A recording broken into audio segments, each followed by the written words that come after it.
राज ठाकरे आणि उद्धव ठाकरे वाढदिवसाच्या निमित्तानं मातोश्रीवरती एकत्र आले। खरं तर ही भेट अनेक अर्थांनी महत्त्वाची आहे। महाराष्ट्राच्या राजकारणामध्ये ठाकरे ब्रँड सगळ्यांनी पुन्हा एकदा एकाच मंचावर पाहिला।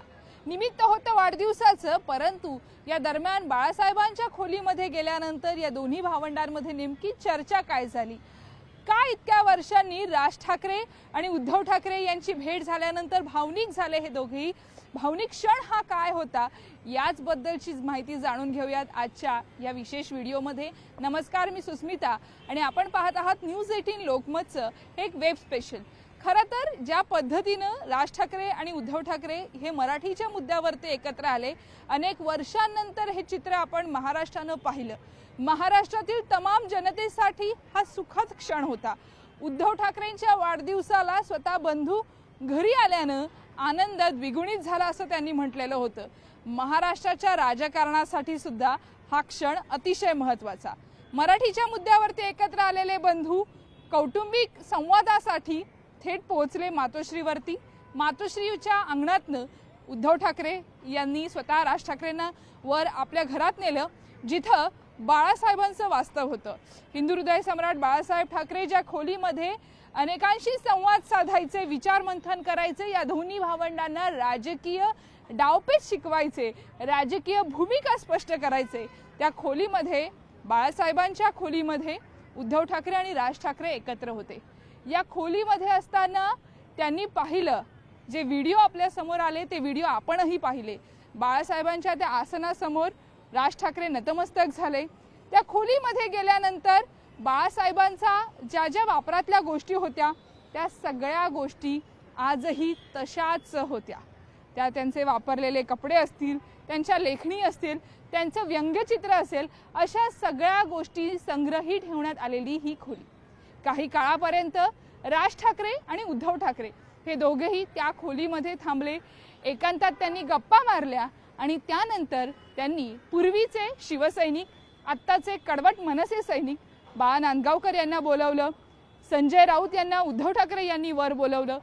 या चर्चांमध्ये सहभागी झाल्या रश्मी ठाकरे, आदित्य ठाकरे, तेजस ठाकरे।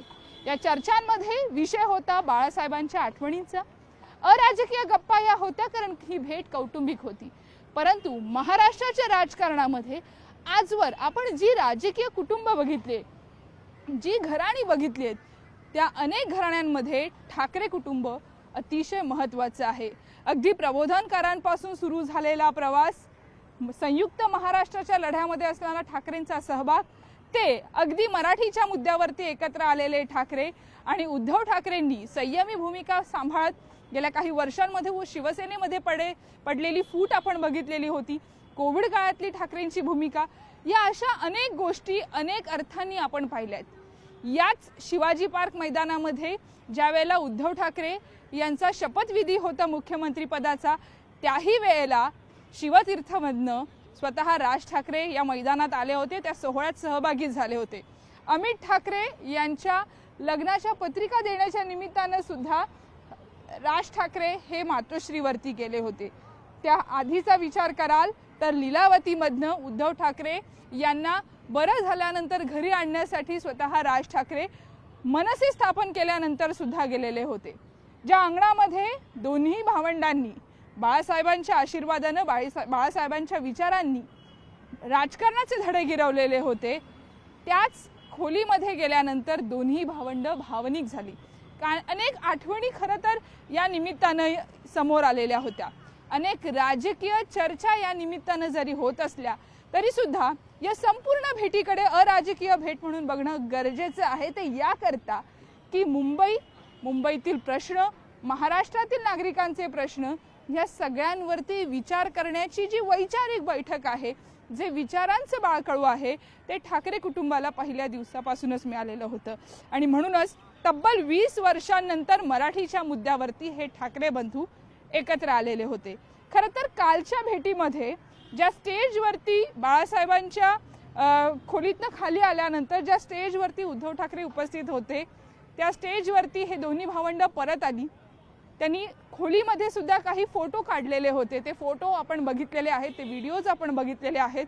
कुटुंबासोबत चर्चा झाली, सगळे खाली आले आणि खाली आल्यानंतर पुन्हा एकदा आपण बघितला तो शिवसैनिकांचा जल्लोष।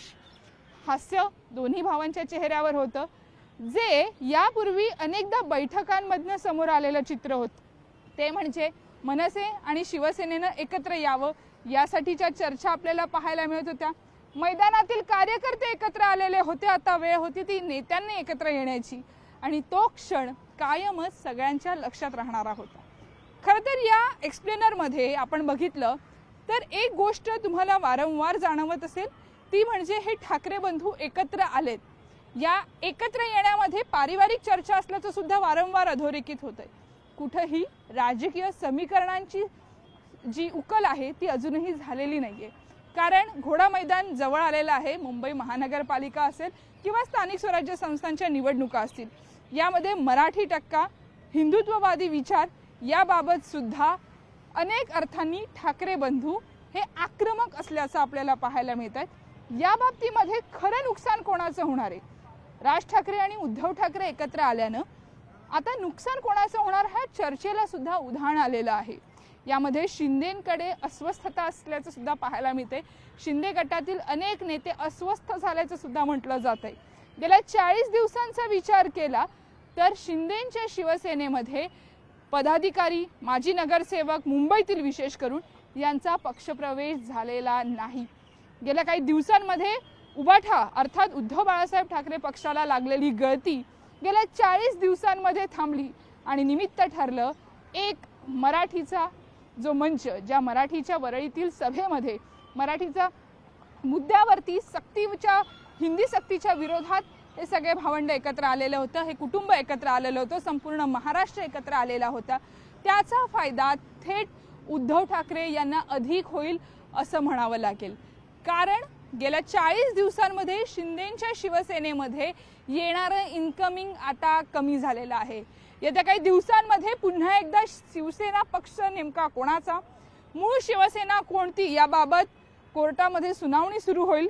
दिल्लीमध्ये या सुनावणीला सुरुवात होणार आहे आणि याकरता महत्त्वाचे नेते पहिल्यांदाच आपण जर बघितलं तर उदय सामंत असतील, शंभूराजे देसाई हे दिल्लीत पोहोचणार आहेत। या सगळ्यातनं एक गोष्ट स्पष्ट आहे की कुठेतरी अस्वस्थता ही ठाकरे बंधूंनी निर्माण केलेली आहे। मराठी माणसांमध्ये झालेलं विभाजन दूर करण्यासाठी ठाकरे एकत्र आलेले आहेत का? तर हो, तसं म्हणावं लागेल। गेल्या काही दिवसांमधल्या ज्या मराठी माणसांवरती झालेल्या अन्यायकारक गोष्टी होत्या त्याबद्दल त्यांनी आवाज उठवला। होय, आपण मीरा रोडमध्ये सुद्धा तशाच पद्धतीची परिस्थिती बघितलेली होती, परंतु या सगळ्याचा फायदा बीजेपीला होईल का?